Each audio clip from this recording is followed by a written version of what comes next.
வங்கக்கடலில் அடுத்த 24 மணி நேரத்தில் புதிய காற்றழுத்த தாழ்வு நிலை உருவாகும் என்று சென்னை வானிலை ஆய்வு மையம் தெரிவித்துள்ளது. இந்த தாழ்வு நிலையானது 48 மணி நேரத்தில் காற்றழுத்த தாழ்வு மண்டலமாக மாற வாய்ப்பு உள்ளதாகவும் சென்னை வானிலை ஆய்வு மைய இயக்குநர் ஸ்டெல்லா கூறியுள்ளார். உள் தமிழகத்தில் இருந்த காற்றழுத்த தாழ்வு பகுதி மேற்கில் நகர்ந்து இப்பொழுது லட்சத்தீவு மற்றும் அதனை ஒட்டியுள்ள பகுதியில் நிலை கொண்டுள்ளது. இதன் காரணமாக வரும் 24 மணி நேரத்தில் தமிழகம் மற்றும் புதுச்சேரியில் ஒரு சில இடங்களில் மழை பெய்யும். நீலகிரி மற்றும் கோவை மாவட்டங்களில் ஓரிரு இடங்களில் கனமழை பெய்ய வாய்ப்புள்ளது. சென்னையை பொறுத்தவரையில் அடுத்த 24 மணி நேரத்தில் வானம் மேகமூட்டத்துடன் காணப்படும்.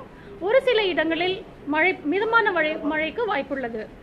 மேலும் சுமத்ரா மற்றும் அதனை ஒட்டியுள்ள தெற்கு அந்தமான் பகுதியில் ஒரு மேலடுக்கு சுழற்சி இருப்பதால் அடுத்த 24 மணி நேரத்தில் ஒரு காற்றழுத்த தாழ்வு பகுதி உருவாக உள்ளது.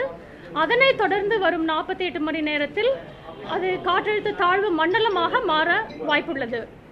அதை தொடர்ந்து கண்காணிக்கப்பட்டு வருகிறது.